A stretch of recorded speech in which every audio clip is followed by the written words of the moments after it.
is Faith, and today I will be discussing to you about the selection of appropriate channel and channel management. So guys, stay tuned and enjoy the video. Selection of appropriate channels. Learning objective. To know how environmental factors affect channel selection, SWOT analysis of company for channel selection, and to understand dealer selection process. The new business environment. Conditions are changing simultaneously in different fields: social, political, economic, and technological, and they are often in conflict. It is important to keep in touch with the key changes in each area of the business environment and to update the forecast. We have technological environment, economic environment, social environment, and political environment. Technological environment. This is probably the easiest to identify. Its accumulated technical knowledge, worldwide communication system, data processing. New processes aim at lower energy consumption and higher feed, raw material utilization, and energy sources, high investment cost, and new technology for basic human needs. Economic environment.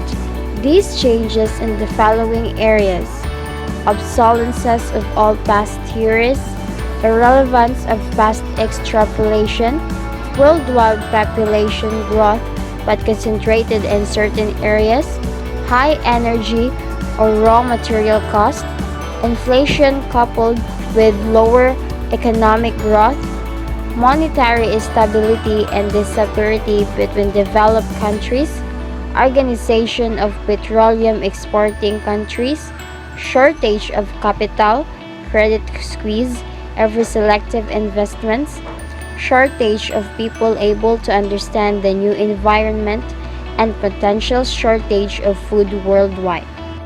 Social environment. Changes occur in collapse of tradition and structures, new education, new expectations, new motivations, new lifestyles, mobility, quality of life and healthcare, consumerism, ecology, anti-business attitudes, unemployment and shorter working time, crime, terrorism, participate working conditions. Political environment. The political environment is subject to nationalism versus groupings of industries, higher government intervention, air trade and job protection, price control and income equalization, and political instability or wars. General impact of environmental changes in business. These fast changes are therefore very difficult, if not impossible, to foresee. They create business turbulence and unexpected crises at short notice. Instability, discontinuity, and uncertainty seem to characterize the present years, and this situation will continue until the world reaches new period of stability in all these respects. Evaluation. In most business, a change in environment can be considered rather as a threat or as a new opportunity, depending on the point of view. A newly industrialized nation can be considered as a threat or an opportunity. It is important to conduct a rational and systematic analysis of future impact of environmental factor on a specific business. This analysis can be set out in the following manner. First, environmental factor, technological. A. Degree of change, high or low. B. Probability of occurrence, high or low. C. Implication, opportunity or threat. Second, environmental factor, economic, etc. The probability level associated with each factor is a basic ingredient of any potential environment scenario and considers the risk evaluation of each future business strategy. The importance of SWOT analysis. It is necessary to make an analysis of the strengths, weaknesses, opportunities, and threats faced by the company and the distributor. Since the marketplace, the conditions, and the competitors may be different as far as each distributor and concerned, it is important to start afresh in each case. Marketing channels and channel flows. The number of members in a particular channel can be vary according to the length and the width of the channel strategy a company adopts. A checklist for selecting the most appropriate channels. We have product factors, market factors, and institutional factors. Product factors. Four product variables must be weighed in channel selection. 1. Physical nature. The variation that influence the decisions are A. Perishability of the product, whether physical or due to fashion. B. Seasonal variation causing inventory problems. C. Unit value of the product. D. Inventory investment required. And E. Customer service requirements. Technical nature. Whether A simple or complex product, B advice is needed in product use, C installation is needed, or D special training is needed. Third is the length of product line. This consists of a group of products related either from a production or a marketing standpoint. Fourth is the market position. An established product made and promoted by a reputable manufacturer may have a high degree of market acceptance and can be readily sold through more channels than a lesser known product. Next on the checklist is the market factors. First, existing market structure. This includes traditional modes of operations, geographical factors, size, and placement of the population. Second, nature of the purchase deliberation. The amount of deliberation by the buyer before purchase differs from the product to product. Third, availability of the channel. Existing channels may not be interested in new products. Lastly, the institutional factors. First, financial ability of channel members. Manufacturers may find it necessary to aid their retailers through direct financing, willingness to extend credit, and influence channel acceptance. Conversely, mass retailers sometimes finance their supply. Second, promotional ability of channel members. Wholesalers cannot aggressively promote particular products, but exclusive distributors usually join the manufacturer in doing so. Third, post-sales service ability. The after-sales service, with or without a warranty, may be performed by the manufacturer, the retail distributor, or an independent service organization. The ability affects channel selection. Now let's move on to the channel decision. This is made by a combination of institution and analysis and the exercises of judgment. The decision is complicated by the interdependence system between relevant factors. While it is difficult to quantify the many trade-offs associated with channel decisions, certain tools can be applied to them. In recent years, significant environmental changes have taken place. First, trend toward a short order economy. The increase in inventory has meant that the best decision is to order frequently, forcing the primary supplier to carry the necessary inventory. Second, rapid expansion of product lines. This generates obsolescence and stocks availability problems as well as inventory imbalance. Third, price differential and discounts. Legally speaking, these have to be cost justified. Fourth, competitive strategies. At one time, they centered on the product features and price. Now the emphasis is on the indirect competition, such as outperforming competitors on logistic planning and customer service.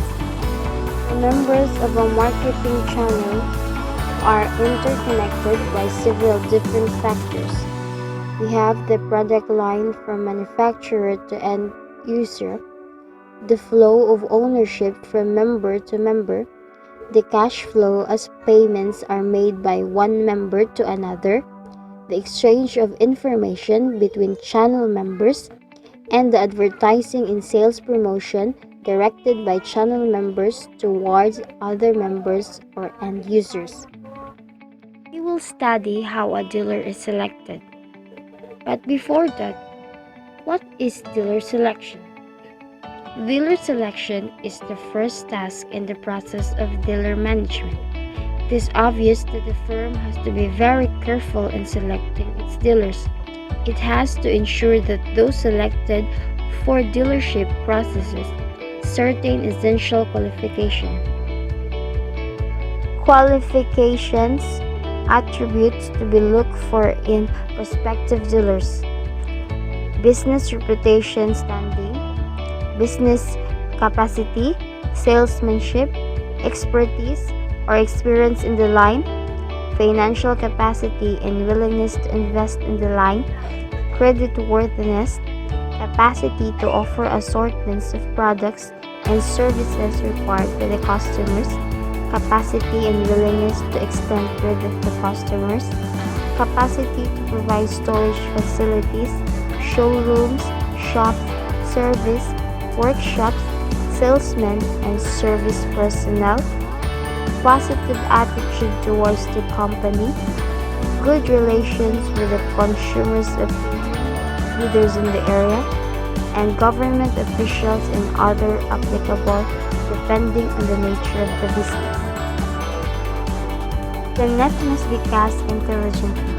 Effective dealers recruitment depends in the first place on the firm's ability to attract applications from the right candidates.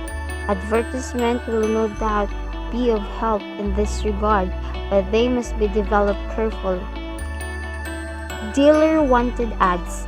The first test of a good dealer's wanted ad is no doubt its attention-grabbing strength among the prospects.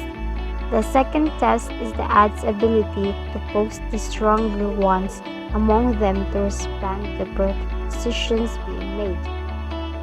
Last is the evaluating the alternative and selecting the best. With the completion of the foregoing steps, the number of alternatives would have narrowed down considerably. The firm must evaluate these alternative designs and choose the best among them. Vital aspects in finalizing the channel. We have channel intensity, number of tires, and appropriate variant within the design. Choosing the channel intensity. While two firms may go for the same channel design, they may need different intensities. It depends on the position of the firm, its objectives and strategies, its sales, profits, market coverage, present and objective in its resources.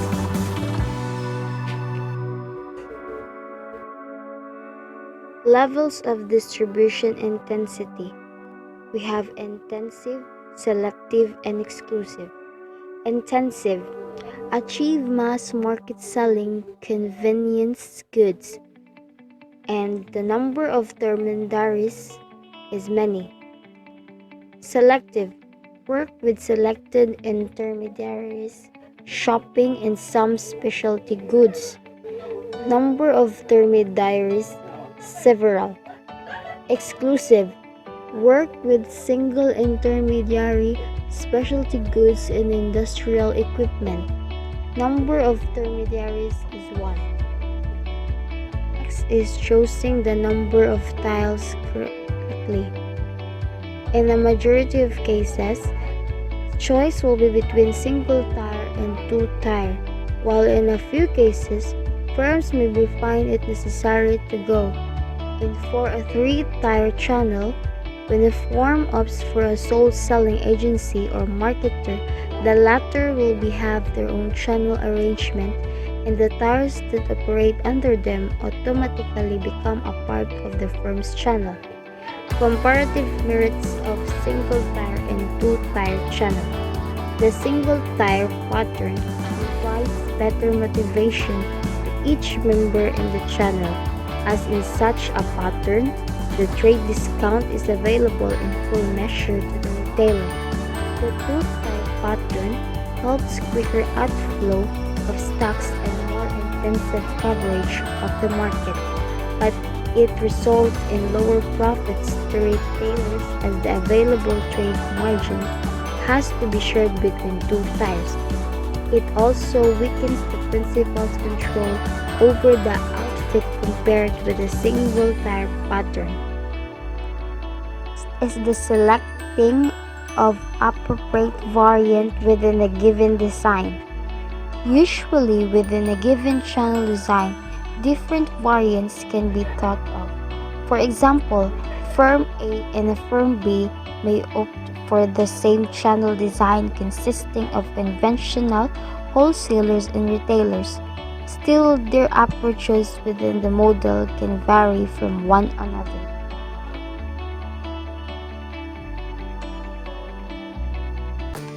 Channel management.